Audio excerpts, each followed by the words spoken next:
Príjemné predpoludnie. Ja mám trochu trému, lebo ja som tzv. Reinkarnovaný technokraт a mám trochu viacej rozprávať o vode a o živote.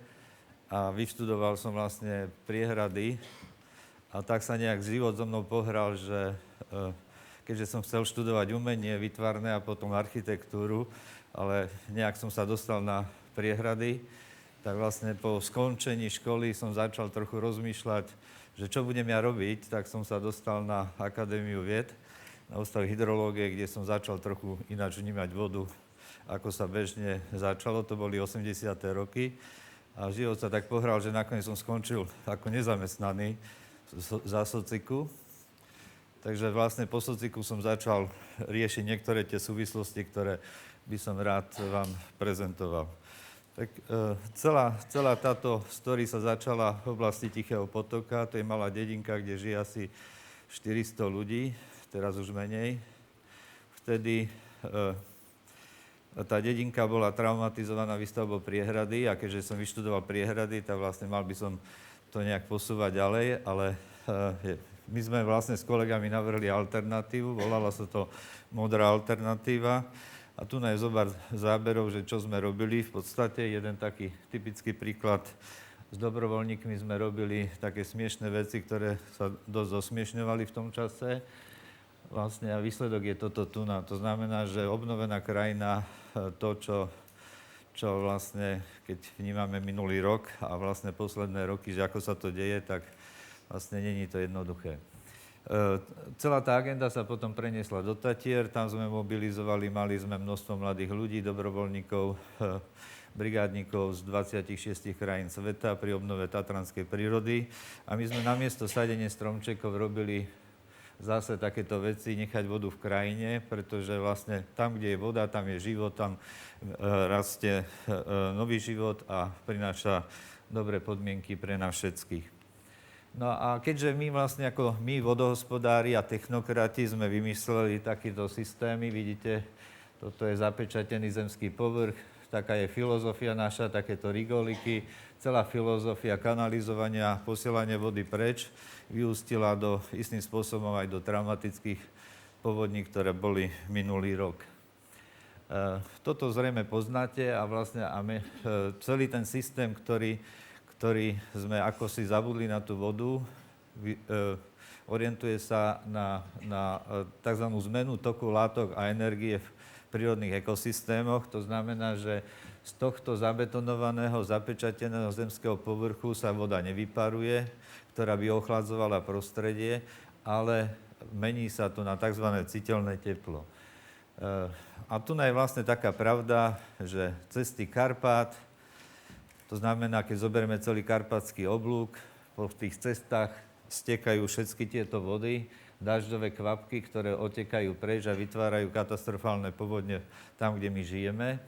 Výsledok je veľmi, veľmi nepriaznivý, to je istým spôsobom zlá správa, pretože všetky tieto štruktúry v krajinách naďalej existujú, ale napríklad v lesoch je zhruba 200 až 300 tisíc kilometrov lesných ciest, ktoré privážajú vodu na naše hlavy. Ďalšie. A vlastne o tomto ja by som nerad mlčal. Toto je jeden obrazok, v podstate tento zajačík zatvorenou pusou. Takže vlastne preto som rád, že mám možnosť pred vami vystúpiť a vlastne ponúknuť vám niektoré veci, nielen o zlej správe, ale ako to aj môže byť. No a toto je Slovensko v 21. storočí a vlastne celé tieto extrémne prívalové dažde sa sústreďujú do horských oblastí a na potvoru v nížinách zase menej prší a ukazuje sa, že to je vlastne ako výsledok zmeny energetických tokov v atmosfére spôsobené práve paradoxne vďaka vysušovaniu. Pretože energia, boli sme prezentácii aj v kozme, boli sme vlastne aj v počiatkoch života. Dnes, tu v predchádzajúcich prednáškach, to znamená, že ten princíp, ktorý tu je, slnko tečie do krajiny, ak máme vlastne vodu, dostatok vody v krajine, potom dominantná časť tejto energie sa transformuje na tzv. Latentné teplo výparu, alebo sa kumuluje vo vyparenej vode do atmosféry Ak vysušíme krajinu, to znamená, dominantná časť tohto tepla sa transformuje na citeľné teplo, čo znamená, že to vznikajú z toho tzv. Horúce ostrovy, ako Bratislava, Košice, Viedeň, Budapešť, Londýn, San Francisco a možno aj moje rodisko.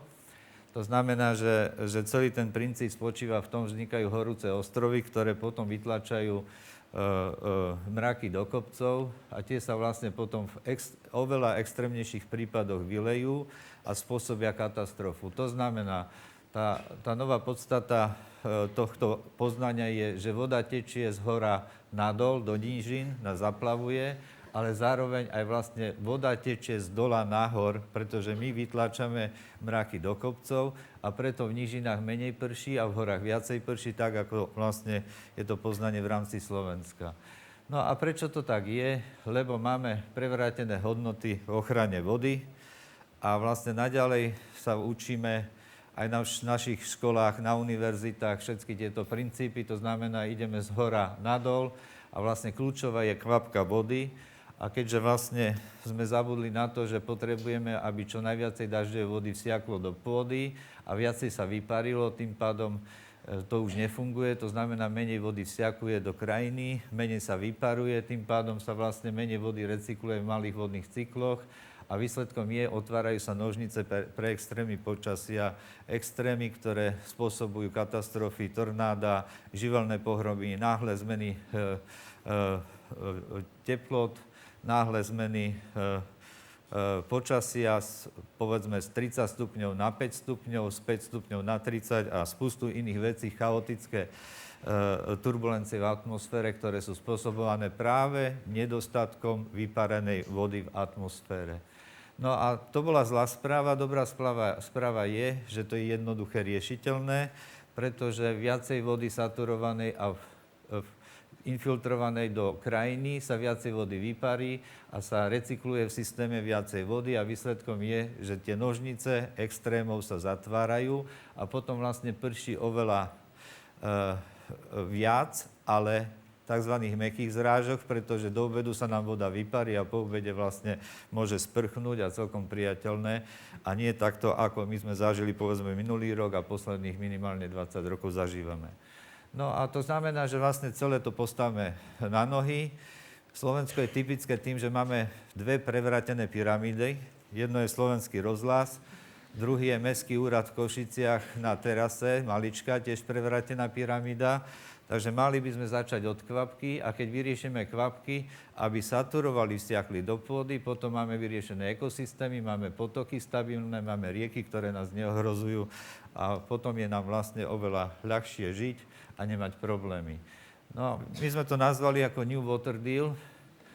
Trochu sme odkúkali od amerického prezidenta Roosevelta, ktorý počas hospodárskej krízy 30 rokov mal New Deal a jedna vetva išla na revitalizáciu krajiny. Takže princíp je veľmi jednoduchý. Viac vody v krajine, viacej saturovanej do pôdy, viacej vyparenej vody, viacej mäkkých obláčikov a viacej dažďa v systéme a stabilných, ľahkých, nie takých dramatických, aké poznáme. No a toto je vlastne zopár takých inšpirácií, ktoré by vás mohli inšpirovať. Dažďové vody môžeme nechávať v tzv. Dažďových záhradách. Systém je veľmi jednoduchý od strechy až po vlastne zelených ploch. Namiesto tých vybetonovaných alebo z vybetonovaných, zaasfaltovaných ploch by sme mali nechať vodu v krajine a na zelených plochách, aby tá voda vyparovala a ochladzovala nám prostredie. Alebo takéto systémy, aby ste mali lepšiu orientáciu, to je proste viacej inšpirácií okolo. Tieto veci najnovšie naši priatelia z Berlína, z Technickej univerzity už riešia dokonca Alexanderplatz a iné lokality. Toto je všetko, aby ste vedeli, dažďová voda. To znamená, že tá voda, ktorá z nebička k nám prichádza, ostáva v krajine a spríjemňuje nám prostredie, ochladzuje a nemáme takéto extrémy. A dá sa to množstvo technických, technologických vecí riešiť, napríklad ako budovať cesty, ako vlastne dávať priestor vsakovania dažďovej vody tam, kde rastú stromčeky. My to všetko posielame do kanála. Napríklad z Bratislavy sa ročne odkanalizuje, aby ste vedeli, 20 miliónov kubíkov vody. To znamená, keď to zoberieme, prepočítame na energetické toky do atmosféry, tak Bratislava produkuje do atmosféry zhruba 14 000 gigawatt hodín tepla do atmosféry, čo je produkcia zhruba 5-mesačná produkcia všetkých elektrární na Slovensku za takéto obdobie. Slovensko odkanalizovaním a od posielaním vody preč produkuje ročne 175 000 gigawatt hodín, čo je 5-ročná produkcia všetkej elektrickej energie, ktorú naše elektrárne vyrábajú, takže údajne, že vraj je energetická kríza. No toto je ďalšia inšpirácia, že ako sa to dá v urbanizme riešiť, v architektúre, tzv. Vodná architektúra by mohla byť veľmi zaujímavá. Ako to riešiť konkrétne, to znamená, že napríklad takýto stav a tu je miesto pre dažďovú vodu, veľmi jednoduché. Takže môže to byť pri rodinnom dome. No a toto je už vlastne záver, máme ešte nejakých 1:17. Takže vlastne, ak máme srdce, ak máte srdce, priatelia, tak vlastne vás poprosím, zadržujme dažďovú vodu v krajine, pretože všetky vody, ktoré máme tu pochádzajú z dažďa a z vody rastie nový život.